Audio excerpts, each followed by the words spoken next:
So welcome again to Palm Springs, California. I'm here at Dev Summit, trying to pull out of a parking spot without damaging the Lexus. And I'm here with John and Lucas. These guys are a couple of developers, so this could get pretty geeky. Pardon me if that's not what you're into. So John and Lucas are from Blue Raster, and they live in the DC area. And these guys are a pretty big Esri business partner, do a lot of work. They got some big clients, and they're going to talk to us a bit about some of the stuff they're doing in the JavaScript space. And so why don't we go on? John, you want to kick things off? Yeah. Luke, you want tell us about Blue Raster. Okay, so Blue Raster is a WebGIS company. We're kind of a full stack GIS shop. We build anything from web software to geoprocessing chains to working with big data, story maps, web apps, mobile app. What else we got? Okay, that's it. That's it. Yeah, all kinds of spectrum. Yeah, okay. All kinds of GIS stuff. So anyone needing help getting their web enabling their enterprise? Oh yeah. They should come talk to you. Big time.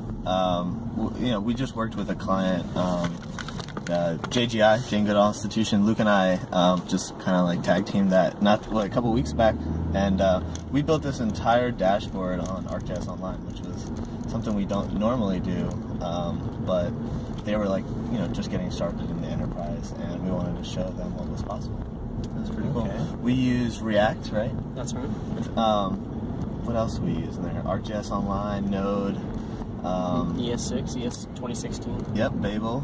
I don't know if you guys know what that is, but that's... Babel? Babel is I guess ES6 is the latest version of JavaScript, and Babel is like an implementation of that. So they compile down so the web browsers can actually interpret this new version of JavaScript. Okay.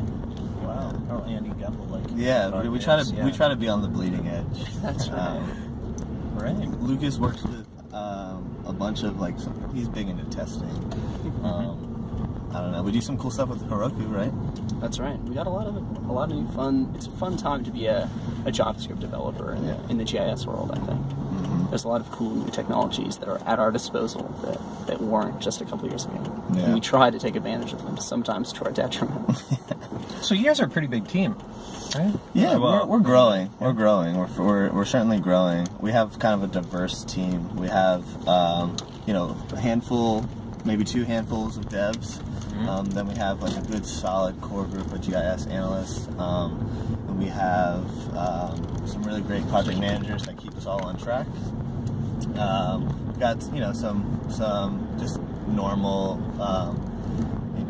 staffing. Are you guys hiring? Anyone who's developer heavy is always looking. We are hiring for sure. Mainly, again, we hire in all sorts of skills, but we're definitely looking for hardcore developers, and we put them through a rigorous test. So they actually come in and take an exam with some of our developers. Sure. Which is fun. Yeah. It is. Yeah, that sounds kind of fun. It's a fun time to be a developer. Yeah. Good. So, with your team, do you have a team that's team members located all over the place, or is everyone pretty much in DC? We're mostly in DC. Okay, so you like to have people. Yeah, we have a couple remote people, but it's nice to work side by side. John and I pair program a lot, and I think that's pretty fun. Mostly on Esri PHP proxies. That's right. One of the things we can't seem to get our heads around is this PHP proxy that Esri has. And so GitHub, it's where you put your code, and so they have a proxy that allows you to type in. So what a proxy is it allows you to securely send requests to a service that's secure, because it's a server-side component to the app, and you have to type in username and password. Well, we don't want to do that because our code's in version control, right? And so that's publicly available to the world. So you are browsing our code, you can potentially get the username and password of this feature service that's supposed to be secure, right? So we have had to be really creative in the way that we use Heroku environmental variables to access these things. So Luke and I spend a lot of time kind of banging our heads against trying to understand why things are the way that they are. All right, so we're here at Dev Summit, which goes on. You guys were here for the weekend for the partner conference, or is that? We rolled in a day earlier, so to have a little maybe your time. boss was there or something, buying you drinks. I hope. We look at Dev Summit as like a true team bonding experience. Yeah, barbecues, late nights. Yeah, a lot of learning. Good. So you guys taking any classes while you're here? Do you take in that, or do you guys maybe are delivering a class or two, maybe too? Do you do that, like teaching? Yeah, usually we do some presentations. I think this year we're really focusing on learning about the new things that are coming out. Yeah. We've been working with App Studio. Luke's kind of frontiering the 4.0 stuff.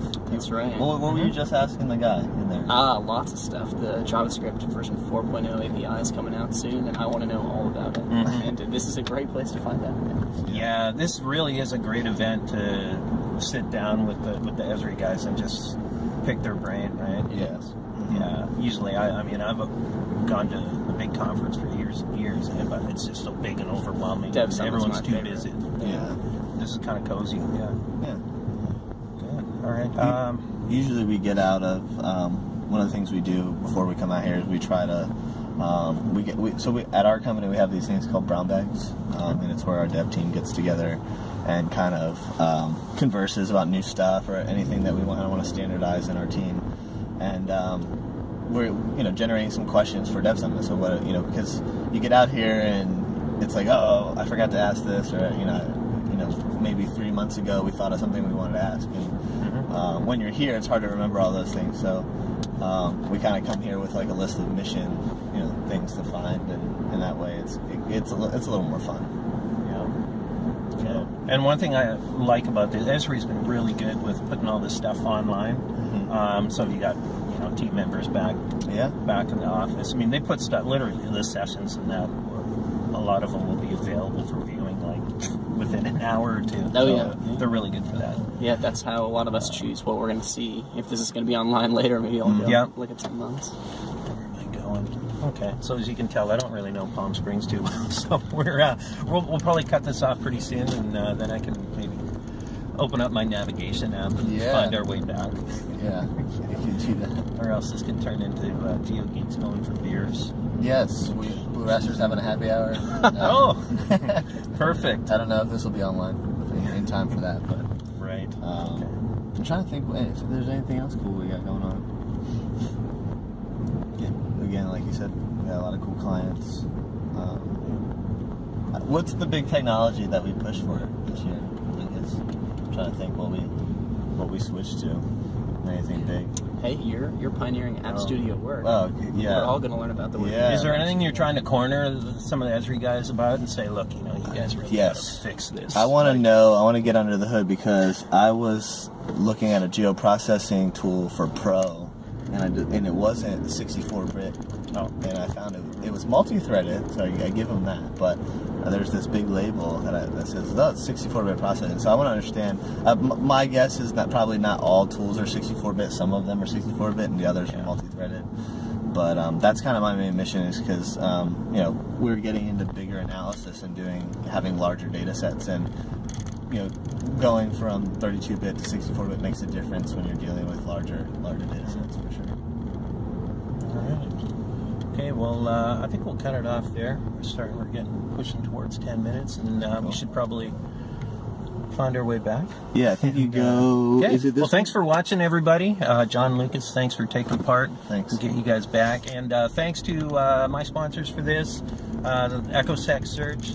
These guys are sponsoring my week here, so kudos to them. Go check out echosec.net, and you can search for all the geotag social media posts and such coming out of the springs here. All right, thanks, guys.